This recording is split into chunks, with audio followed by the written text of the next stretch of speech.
Let's get it. What's going on, everybody? Welcome to the SchuZ Show. Hope you guys are having a splendid day so far. Now, if it is Tuesday and you guys are wrapping up you guys Tuesday with me, I appreciate you guys for tuning in with me. If it is your Wednesday, then I hope you guys are off to a great start as well.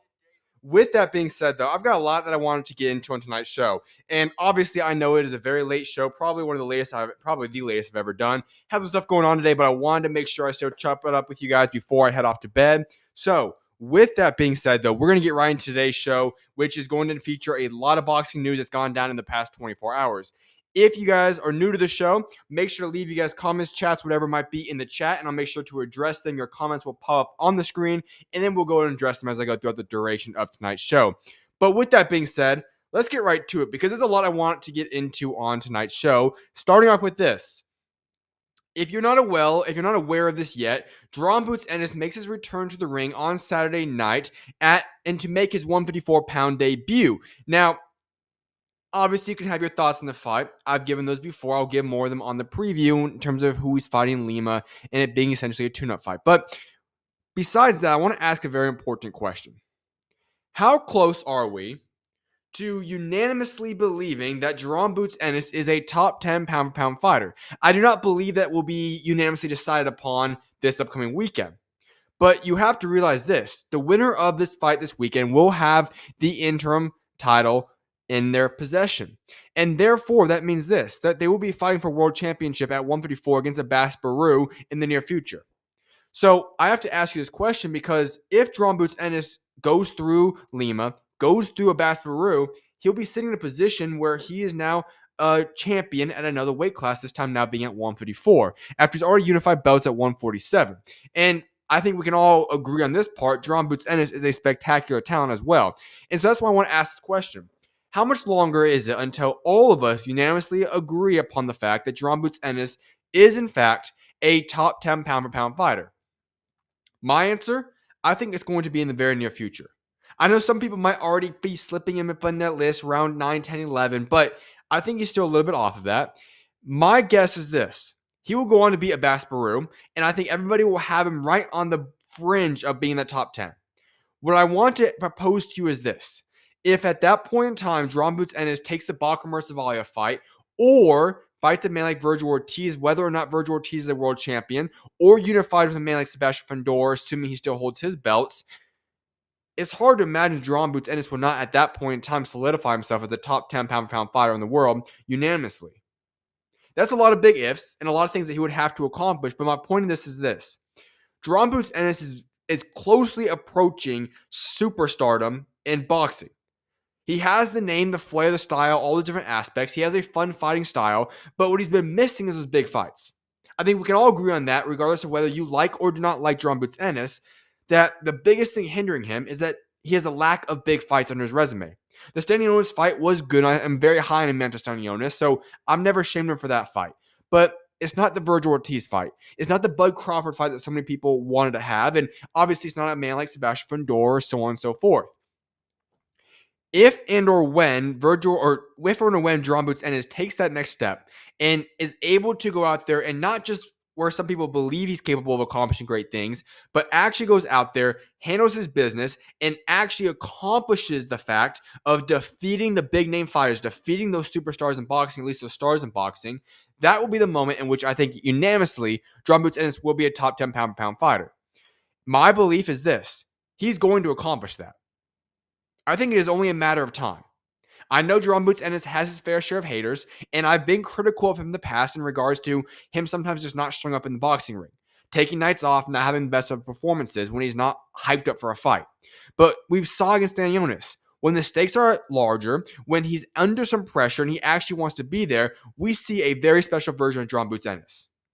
And I believe that as he moves up to 154, he's able to grow into his weight a little bit more, and he's going to be fighting some of these top guys. I believe that we're going to be approaching very shortly seeing some of the best versions of Jon Boots Ennis. And when that starts to happen, I think we're unanimously going to start agreeing that this man is one of the top 10 fighters in all boxing. Those are big ifs, and he has to go out there and prove that and back that statement up that I just made. But I believe that we are approaching that timeline, and I think we will see Jon Boots Ennis fill in those shoes in the very near future. Diego Pacheco. He is now split with Jose Benavidez in that camp. Diego Pacheco has reportedly split with his trainer and manager, SchuZ BENAVIDEZ Sr. Very interesting news right there.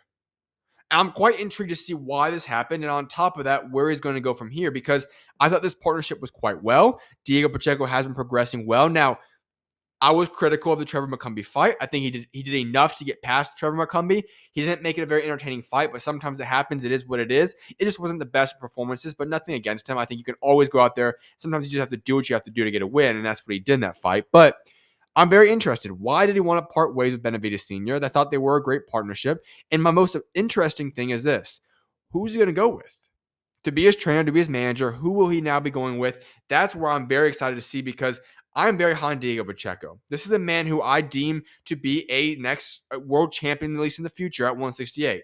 This is a man that is very, very young, has a bright future ahead of him, could be a multi-weight class world champion. He has the ability to accomplish a lot of great things. It's just a matter of how he's going to get to that point and developing and progressing the right way. And obviously, a manager and trainer is going to play a large role in that. So I'm very intrigued to see who he's going to go with there. But it is now official that Diego Pacheco has now split from SchuZ BENAVIDEZ Sr. I cannot believe that the conversation I'm about ready to have right now with you guys is even a conversation that needs to be said. In fact, I'm shocked. This was a conversation I saw starting to get legs and grow a little bit over last week. And now I realize this is actually a debate in the boxing world. What am I referring to? It is this. Does Triple G belong in the Hall of Fame? Yes, the Gennady Golovkin. Does he belong in the Hall of Fame? He is now eligible for it, and the question seems to be this, and there is actually a legitimate debate somehow around this. Is Triple G a Hall of Famer? Here's my answer. What a dumb question to even ask. I'm baffled that this is even being brought to the table by some people. That there are actually people out there who don't think that Triple G belongs in the Hall of Fame. Yes, the man with 23 consecutive title defenses, tied Bernard Hopkins for the middleweight record, a high knockout ratio, 37 KOs and 42 wins, which brings him up at 88%, one of the highest in middleweight history. He's a silver medalist in the 2004 Olympics in Athens. He was the Fighter of the Year in 2013, ranked number one middleweight in the world for most of the 2010s, unified middleweight champion. He held the WBA Super, WBC, IBF, and IBO titles simultaneously. He is the longest reigning middleweight champion of the 21st century, reigning from 2010 to 2018. He's a two-time middleweight world champion and one IBF champion. He's the Ring Magazine champion from 2014 to 2018. This man did not duck anybody. He fought the best of the best, including a phenomenal trilogy with Canelo Alvarez. So I have to bring this to the people's points right now. In what universe or world is Triple G not a Hall of Famer? Everything I just listed, and yet there are still more facts I could provide for you guys, backs up the fact that Triple G belongs in the Hall of Fame. And if we're going to go a step further, the Boxing Hall of Fame, while obviously it's not easy to make it, there are so many fighters that have lesser resumes than Triple G, and yet they are sitting firmly in the Hall of Fame today. So for people to even want to debate the fact as to whether or not Triple G belongs in the Hall of Fame is an atrocity, an absolute embarrassment. In every single world, Triple G belongs in the Hall of Fame. This should not be a debate. This should not be something that we're going back and forth on. Triple G better be in the Hall of Fame, and I do believe that come next year when the Hall of Fame ends up coming around, that we will see Triple G in the Hall of Fame, and it's going to be quite easily he'll reach the Hall of Fame. There is no ifs, ands, or buts, nor debates as to whether or not Triple G belongs in the Hall of Fame, and the fact that this is even a question is honestly embarrassing for the boxing world. This man is a bona fide, legitimate, without a shadow of a doubt, first ballot Hall of Famer, and I think we will be seeing him come next year in the Hall of Fame without any debate or any issue whatsoever. And for those of you that don't believe he belongs in the Hall of Fame, you might want to go back and watch some Triple G. You might want to put some biasness behind yourself and actually look at the facts and look at what this man accomplished, and then go ahead and look at some of the other Hall of Famers today, and you can tell me whether or not you think that Triple G's resume matches up enough to reach the Hall of Fame. This is not a debate, folks. Triple G belongs in the Hall of Fame. Cut the crap out right now. He's in the Hall of Fame. Nahir Albright will be returning on short notice to fight Richard Commey and will be the co-main event to Danny Garcia's Farewell to Brooklyn card on Saturday, October 18th from the Barclays Center in Brooklyn, New York. It'll be live in front of millions. Albright will be replacing Ashton H2O that is another shocking situation. I don't know what's going on with H2O. This is multiple times he's now had been replaced from fights. Obviously, had the upset by Lucas Body last year. I don't know what's going on with H2O. He's a promising young fighter that just can't seem to get things figured out right now. Feel bad for the kid. Hopefully those things come to fruition, but he's unable to fight. Nahir Albright steps up. Remember, he's the one that fought the Davis brother, Keon Davis. Obviously, what was it now? On June 7th, and obviously he got beat up in the back. All that stuff happened. Whatever. But he'll be stepping in now, fighting Richard Commey, co-main event on October 18th. We have more details now in regards to Ben Whittaker and his new deal with Matchroom. And I already talked about this before it even got announced. I was quite bold on this, and I said this is going to be a perfect pairing. And now that it's come to official, and we know that Ben Whittaker is going to be a part of Matchroom, which is huge news, we're getting some more insight into this deal. Ben Whittaker will reportedly fight 4 times before the end of 2026, Frank Smith has said. Potential fights for Ben Whittaker at Matchroom. Now, actually, I'll go into this momentarily. The 4 fights per year for Ben Whittaker before the end of year, 4 fights for Ben Whittaker before the end of 2026 is huge for him. Why? Well, let's look at Ben Whittaker. What has Boxer done with him this year? He's fought 1 time. A young, up-and-coming, rising fighter like Ben Whittaker that sells tickets has no business only fighting once a year at this stage of his career. I've been very critical of that. And you know who else is in the stable at Boxer that they're treating very similar to, that also has a big platform, is very talented? Adam Azim. Yeah, I've given my thoughts on him. Just saying, I don't know why Adam Azim is back with him. That being said, though, Ben Whittaker, 4 fights before the end of 2026 is massive for him. Keep the man active. He's going to be a world champion contender in the very near future. Keep him active. Keep growing his name and brand. Matchroom's going to take great care of that right there. But here are some potential future fights for Ben Whittaker at Matchroom. Their stable is quite long when you look at the 175-pound weight class. Those names include the likes of a Cleo Ko, Craig Richards, Connor Wallace, Diego Pacheco, Callum Smith, Dimitri Bivol. Now, don't get me wrong, Dimitri Bivol and Ben Whittaker will not be fighting anytime soon. But we're looking down the line. I think when we list a name like Dimitri Bivol, it's with the assumption and the belief that Ben Whittaker will be a legitimate world championship contender in the future. This might be 2 or 3 years away, but that fight will be on the table. A Callum Smith matchup would be quite phenomenal as well. And then Diego Pacheco. That's the one that I'm really eyeing. 2 young, rising fighters that are going to have great history, great success in boxing over the next however long they're boxing for. I like that fight right there. Cleo Ko is another one that would be interesting to see as well. So the fact of the matter is this. Ben Whittaker is going to be in great hands at Matchroom. It's going to be a very successful partnership, and I'm very ecstatic to see that. And here's other details in regards to his contract as well. Ben Whittaker's deal with Matchroom is long-term, and it is much longer than the 3-fight deals that they normally do. Massive. I think that had to be part of the terms with Ben Whittaker, that this is going to be something that they're going to look to make Ben Whittaker be one of, if not the next faces of Matchroom boxing. Anthony Joshua has been that man for a very long time. We all know the truth.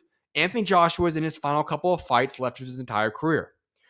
2 or 3 years from now, Anthony Joshua will likely no longer be a part of boxing.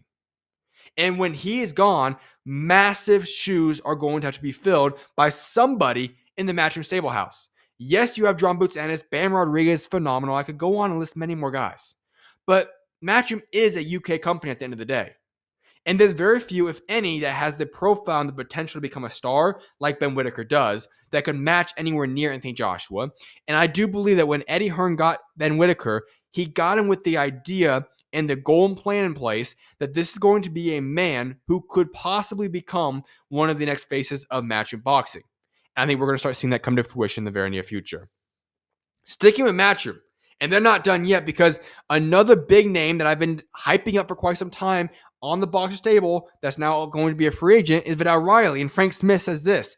He has confirmed that Matchroom is now in ongoing talks about a promotional deal with British Cruiserweight champion Viddal Riley. Riley suggested that he was a free agent in August shortly after Sky Sports' decision not to renew the deal with Boxer. If Matchroom finds a way to take Viddal Riley alongside Ben Whittaker, bad day for Ben Shalom. What a day for Eddie Hearn and Matchroom. Listen, this is the option for them right here. You land Viddal Riley in a weight class like Cruiserweight that is lacking star power, lacking talent, and we know that Jai Pattaya will be moving up in the near future. The gate's going to be wide open for many great contenders, many great fights to be made with the Cruiserweight division. And Viddal Riley's young. He's talented. He knows how to sell some good tickets. This could be a very good signing as well. And I think Matchroom Viddal Riley would be a great partnership. So I would love for them to go after him and land that contract as well. I addressed this last week. The rumors are starting to heat up more and more, but now it is official. Manny Pacquiao will return to the ring on January 24th in Las Vegas. Opponent will be announced in the coming days. WBA champion Rolly Romero is rumored to be Pac-Man's likely opponent. We have to stay tuned for that as it will get announced in the coming days. So yes, it will not be this year. It will be January. Why is that significant? Because Manny Pacquiao's birthday is in December, meaning he'll be another year older, putting him at 37 years of age when he steps back in the ring to possibly fight for World Championship against Rolly Romero, who I believe will be announced. Very interesting news right there. Manny Pacquiao will be back in the ring January 24th, expected to be Rolly Romero, which will be announced in the coming days. Last but not least, former junior welterweight champion Jose Rayo Valenzuela has said that he is a promotional free agent. A man who was a world champion, obviously did not look very good in his recent fights. Now he's trying to work his way back up, and I'm excited for this fight because this is a man who I think is still very talented, has the potential to do a lot of great things in boxing, but he's without a promoter. The PBC deal is done. He's going to be moving on now. I think this should be a man that should attract a lot of attention to his name. I think he has a bright future still, so I would not be shocked to see. I'm excited to see where he's going to be signed, but I expect it to be a pretty significant promotional deal, and I think he's going to have a great run as well because Rayo is still a solid fighter. Just met a guy that he was just not going to beat, is what it is. With that being said, I don't see any more comments in the chat, so I will be wrapping up tonight's show with that. I will be back live tomorrow. I guess it will be technically today in this 24-hour time span, and I'll be back live with some more boxing news at that point in time.